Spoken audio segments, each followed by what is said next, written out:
In this video, we're going to discuss the details of the Elysian Research mold kit that we provide, and we're also going to recap how one can make their own mold kit at home with basic metals from a metal supplier. Before we get into that, let me first off apologize for any video quality issues. We're working in different areas here, so I'm going to have to use a GoPro on a head strap.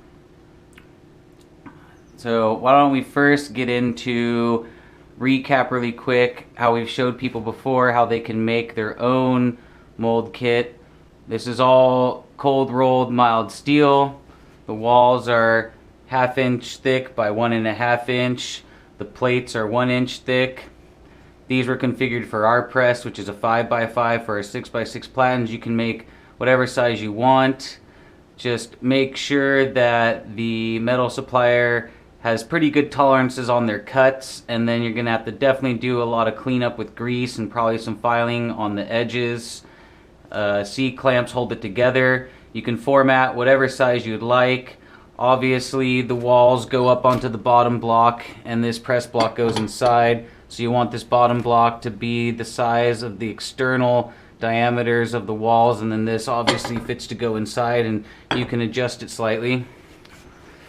So we'll talk about the mold kit that we sell. 3 parts, not including the shims. We have the bottom block. Obviously the walls go up here. Press block goes inside. Once again, 1.5 inch tall. We didn't just guess at this. We have a lot of trial and error that's gone into this.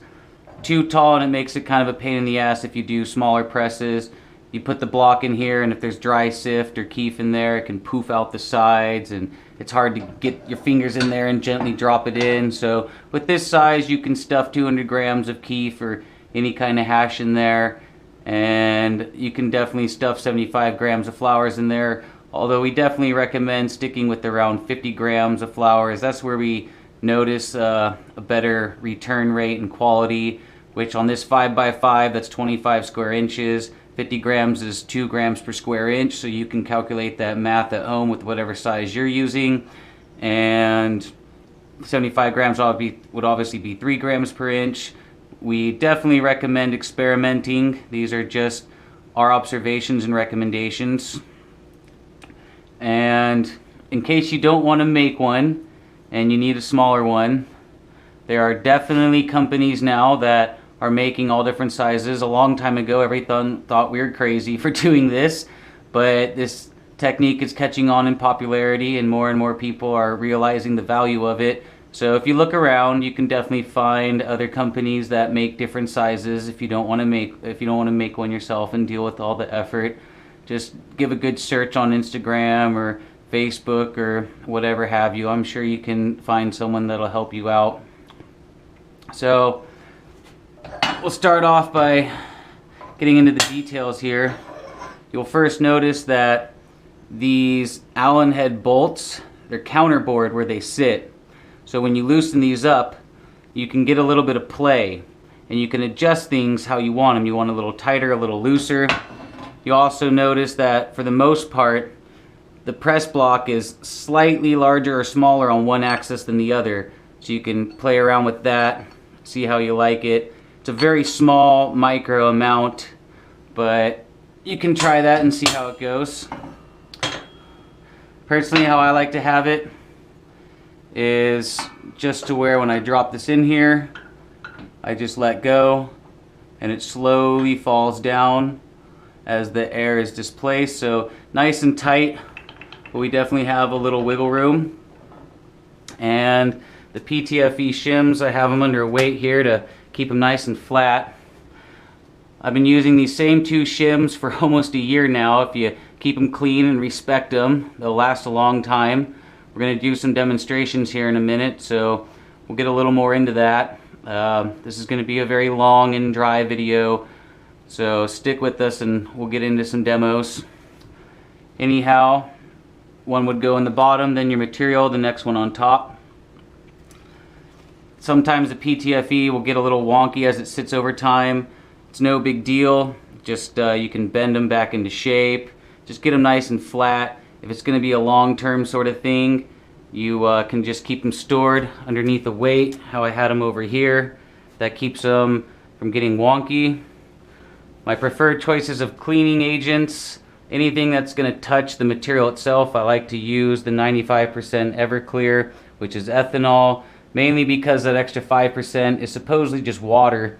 99% isopropanol is pretty expensive, isopropyl. And so I use the 91% to clean most things, but anything that's going to have direct contact with the material, I like to use the Everclear. And I think that pretty much wraps that up. So let's get into some demonstration action here. Just a word of warning, keep something in mind. If you use sea vaults and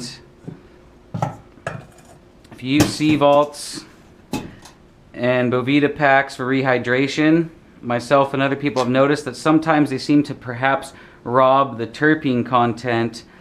Really can't explain it. It's just an observation. Keep it in mind. If you use this technique for rehydration, I'm just using it for storage right now, but if you use it for rehydration, I recommend overnight, maybe 24 hours. There's many ways to rehydrate, and moisture content's kind of crucial when doing flowers. So I have prepped up here what should be around 2 ounces. In case you're wondering about wearing gloves and hands, this is all my personal stash. We're just doing a demo here.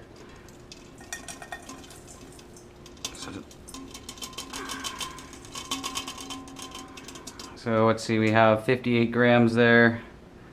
Let's just take it to a nice even 2 grams. 57, who knows with these larger scales, they're not the most accurate. Save a few pieces in case we drop some, which happens. Okay, so now we'll come over here, take the wall off. Just kind of set it down in there anywhere. We'll take that out. That's mainly what I was trying to do, is get that out. Put this back in here. Take shim number 1. Gotta make sure it's nice and flat. Drop that guy in there. And we'll start loading up the flowers. So I like to just take the bowl and get a nice little handful like that, kind of crunch it up and feed it in there. You want to make sure to get all the corners.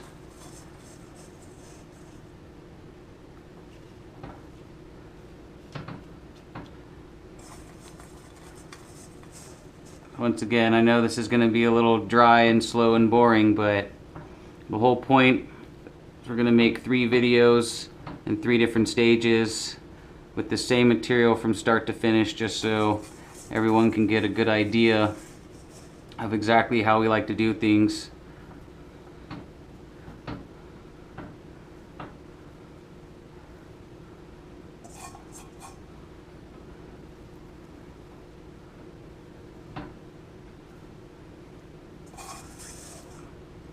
This is some nice San Fernando Valley OG. It definitely smells quite lovely.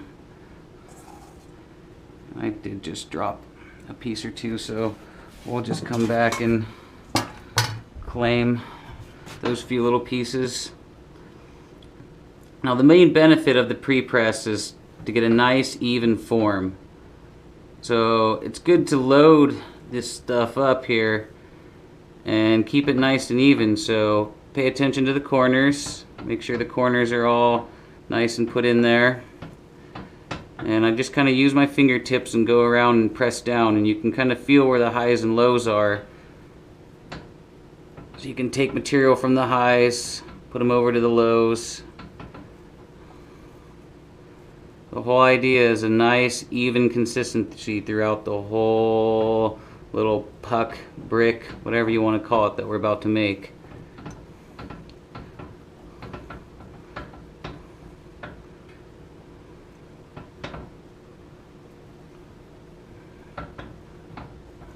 Obviously never going to get it perfect, but A little attention to details really helps, and I just gave this stuff a quick finger trimming. Once again, moisture content's pretty crucial. I had this in a room at about 60 degrees Fahrenheit and 55% humidity. The temperature at which things are stored in for the remoisturing process or just for storage also matters with the moisture content, but over time you can kind of get a feel. If it's too dry, you're not going to get a good extraction, and when you go to do the pre-press, especially if you press too hard, it can break up all the little cell bits and oils are going to come out darker. So that's about good right there, I feel. And we'll take the other shim, throw that on there, take our block, put that in there, tighten that up, get this going, get this nice and centered. I just like to use this cheap 12-ton Harbor Freight setup. You know, if you can afford a setup that has a gauge, that'd be great for repeatable results. But I've been using this so long, I pretty much got it by feel. So I like to just go by hand until it gets a little hard. Now the point is to just form a shape. Flowers compress a lot more than hashes will, but you don't want to over compress it. If I had to guess, I would say I wouldn't go past 500 psi. Grab this guy. Now once we get this pressed, there's two different ways where you can get the material out. So somewhere right and about there is where I like it. Not too much.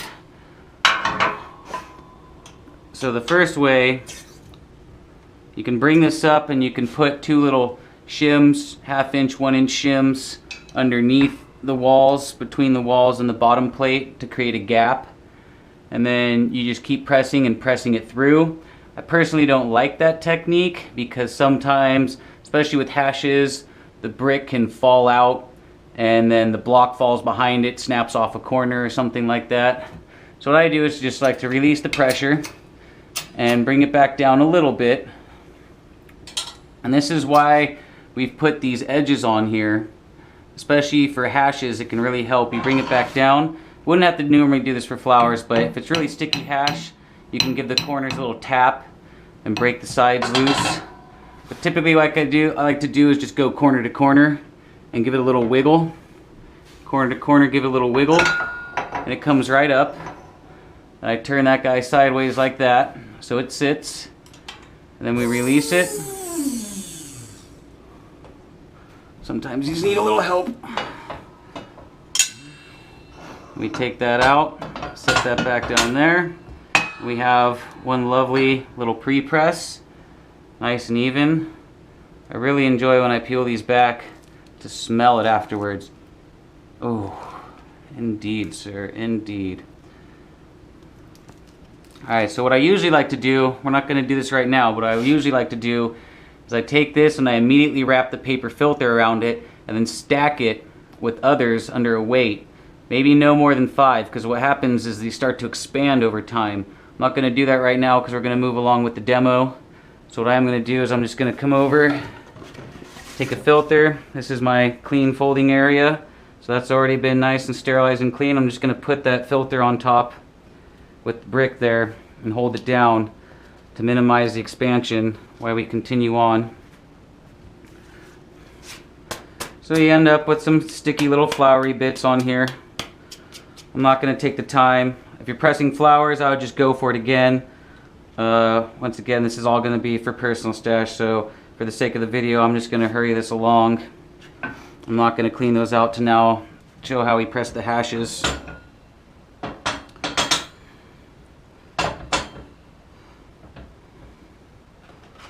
So once again, give it a little, make sure they're kind of flat, but it doesn't have to be perfect.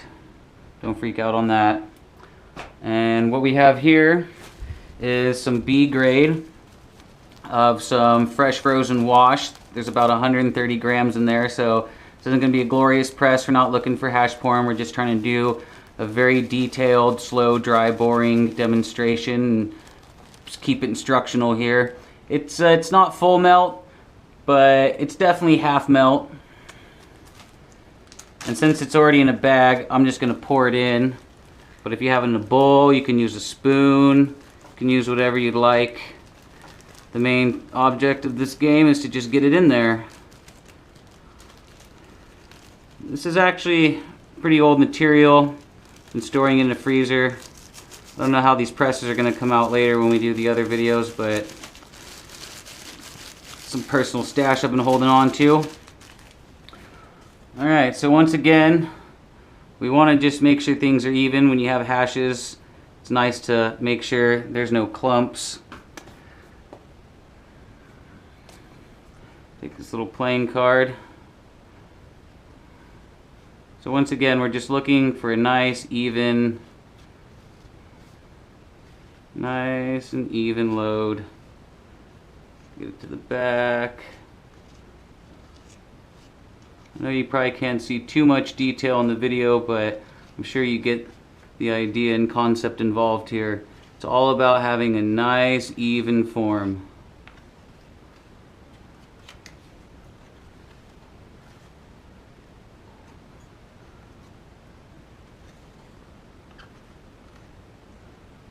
Alright, that's pretty good. Doesn't need to be perfect. Spend all day raking out this sand in my Zen garden. But we're going to try to just hurry this along. I really like to pay attention to these corners. Corners are crucial. Nice strong corners when it comes to the folding stage is also beneficial. Okay. So once again, take our PTFE shim and drop it in there. And we put the block down, just like so. And repeat.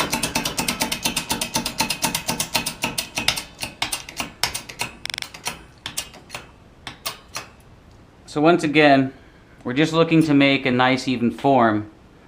However, I will say, if you're trying to load up a big 200-gram press, this is about 130 grams once again. If you're trying to do a nice big 200-gram press, I definitely recommend compressing it a good bit, because when they're really tall, like an inch tall in the walls, it makes wrapping a little more difficult. And then as you press it in the hot press, what happens is those tall walls start to flatten out and they get wider. And then sometimes they can overtake the edges of the press and come outside of the platens, which can be a pain. So 200 grams with our press with the 5x5 is what I recommend. So since this isn't a huge press, I'm not going to compress it overly. I don't think there's really as much of a concern with overcompression with hashes as there would be with flowers. However, there's really no need right now. And the harder you compress it, the harder it's going to be to get it loose and pull the PTFE shims off. Well, I'm going to give it a good one. So once again, a gauge would be really nice for this setup, but if you can afford it and it's easily accessible for you, I highly recommend it. I've just done this so much, I pretty much have it by feel, but we're going to give that a real good compression. Not get too crazy, only use one hand.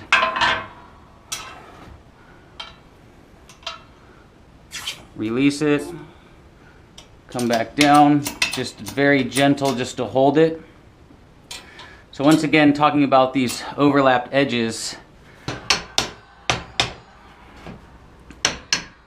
definitely try the technique where you lift it all up and put some shims underneath here and press it down. Once again, definitely recommend experimenting. It's the same deal, pull it off, twist it to the side, release.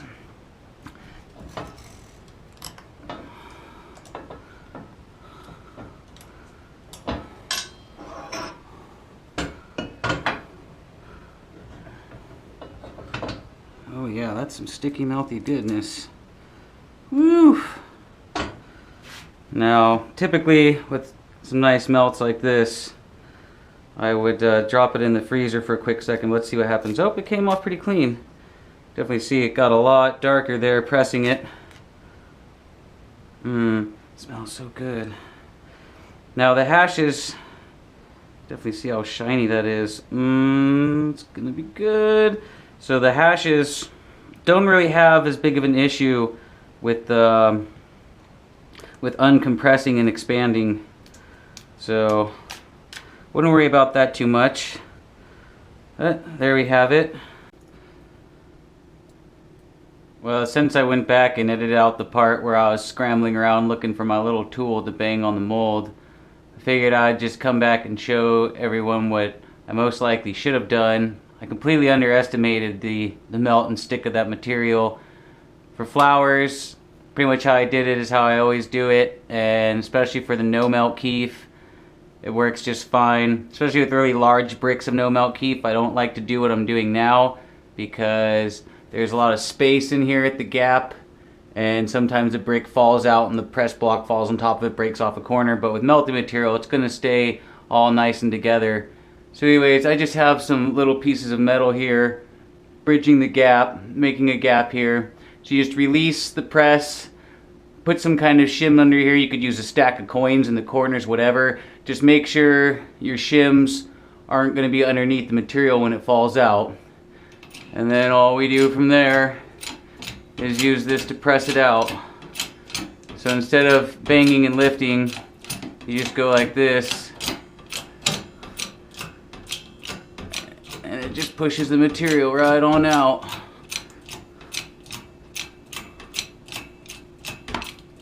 Oops, and there it goes. Oh, it fell out.